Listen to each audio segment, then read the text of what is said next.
Bom, meu nome é Matheus, eu estou vindo apresentar exatamente esse trabalho que vocês estão vendo aqui em tela, no título do meu slide, que é a influência da variação da trajetória no desgaste de flanco durante o fresamento do aço ISI-P20 com fresa inteiriça de metal duro. Trabalho esse publicado em 2017 no Congresso Brasileiro de Engenharia de Fabricação.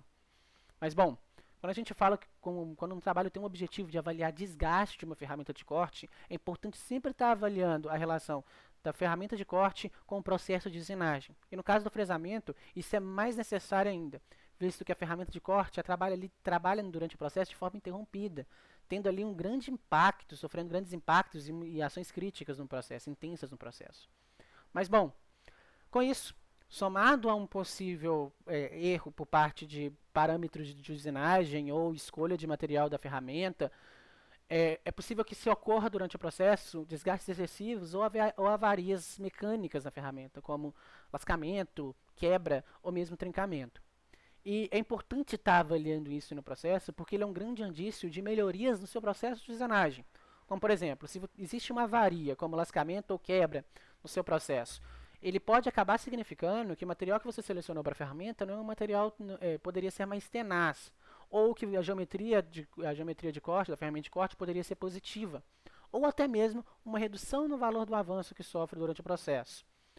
Já para quando você tem um desgaste excessivo, uma das possíveis soluções pode ser exatamente a escolha de um material mais duro, ou outro tipo de revestimento para a ferramenta de corte, ou até mesmo alteração nos parâmetros de corte. Contudo, essas não são as únicas possibilidades para se remover desgaste excessivo. Uma delas é exatamente avaliar a entrada e a saída da ferramenta durante o processo de usinagem e a trajetória dela durante o processo como um todo.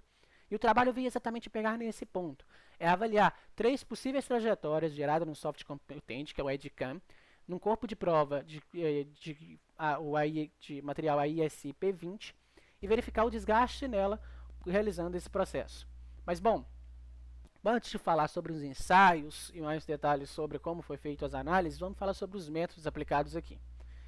Primeiro, os corpos de prova que foram aplicados são corpos de geometria retangular, planos, onde se foi feita uma concavidade com fundo plano também, retangular, que é significativamente simples. Já quanto ao equipamento utilizado, foi utilizado um centro de usinagem HOME D600 com fixação por persa e morse hidráulica e fresa do tipo inteiriça com fixação por cone. Já a ferramenta de corte utilizou assim como o título já denuncia, né, uma fresa de tipo topo inteiriça de metal duro com revestimento de alumínio, cromo e níquel e 4 arrestos de corte possuindo diâmetro de corte de 10 mm de comprimento útil, comprimento útil de corte de 22 mm, comprimento total de 74 mm, perdão. Quanto aos parâmetros de usinagem, eles foram fixos para todas as 3 trajetórias, que é a velocidade de avanço de 2.000 mm por minuto, a profundidade de usinagem de 3 mm, a penetração de trabalho de 2 mm, uma rotação da ferramenta de 6.600 RPM e a velocidade de corte de 200 metros por minuto, com movimento de corte concordante e o uso de fluido de corte solúvel em solução miscível em água. É importante ressaltar que aqui eu, no caso, fiz uma análise de como esses parâmetros estavam de acordo com possíveis fabricantes dessas ferramentas. E usando a VRTools, os parâmetros se encontram dentro dos estabelecidos e estão dentro do que a fabricante impõe às suas ferramentas. Só que sempre vale ressaltar que é necessário sempre estar utilizando as formulações para estar fazendo aquela verificação de que o que você está apresentando é realmente correto.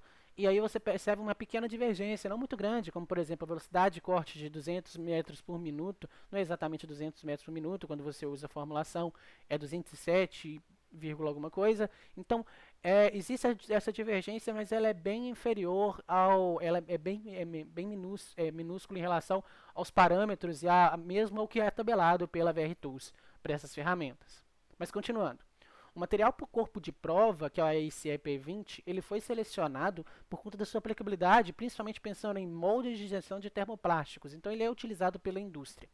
O volume de material removido foi de 85 centímetros cúbicos, tendo 4 corpos de prova. E ele foi feito da seguinte forma: foi removido primeiro 85 centímetros cúbicos, tirado a ferramenta de corte, levado ao microscópio estetoscópio competente que gera essas imagens, e aí feito a avaliação a medição do desgaste flanco máximo, que ele chama de VB max no trabalho. Esse desgaste de flanco ele nada mais é que medida na superfície de folga frontal a partir da aresta de corte antes e depois de usinagem. Mostrando uma imagem para ficar mais claro, é exatamente essa corta em vermelho vista aqui nesse slide. Isso aqui para uma das trajetórias que é chamada de laceform, que eu vou estar explicando mais à frente. Mas, bom, depois que ele faz a remoção desses 85 centímetros e faz a análise da ferramenta de corte, ele leva novamente a ferramenta de corte à fresa, e aí faz uma nova remoção de mais 85, chegando a 170, e depois novamente aos 255, sempre fazendo as análises nesses três intermediários, verificando o desgaste. Depois que ele faz isso, ele mostra qual que é as três formas de trajetória que ele está colocando para que ele está fazendo as análises, e são essas que você é perceptível aqui. A waveform, que é essa primeira que vocês estão vendo aqui, ela tem exatamente o objetivo de reduzir o desgaste da ferramenta.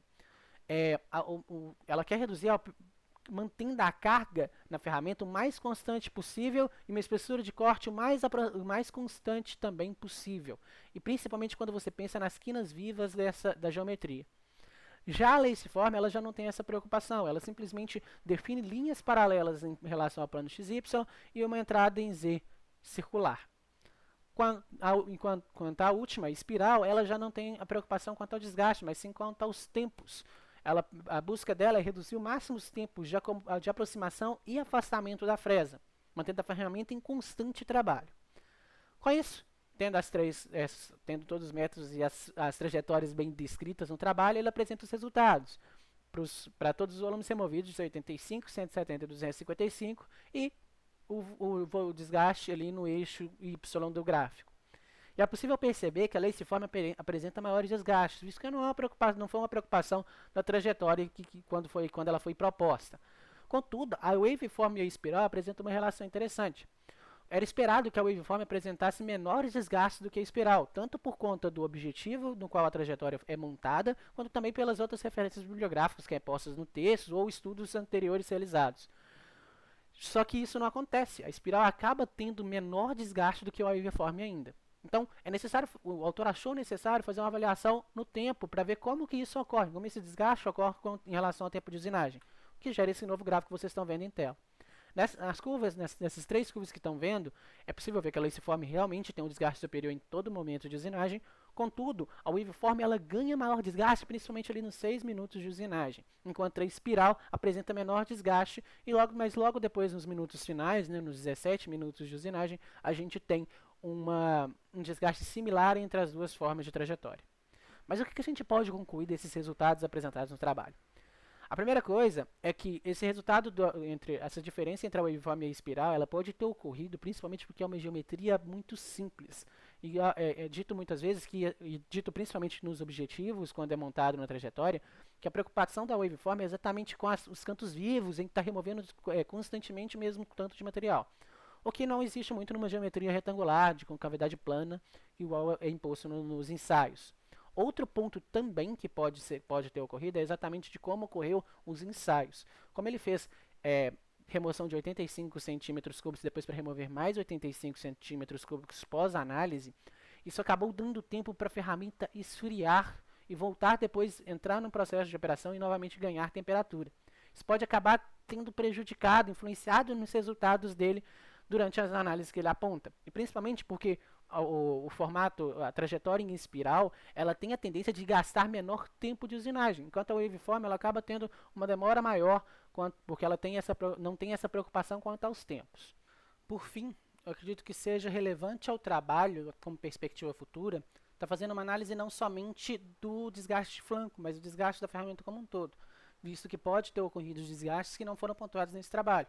Além disso, fazer uma análise do cavaco é relevante também quando se fala em desgaste, porque o cavaco não é somente um índice para os parâmetros de usinagem, para avaliação das propriedades de corte ou da escolha da ferramenta, mas também ela é relevante quando se pensa em desgaste, visto que você pode ter, por exemplo, uma aderência do cavaco que sai da peça à ferramenta de corte, causando assim arestas postiças de corte ou outros tipos de dano qualquer na ferramenta.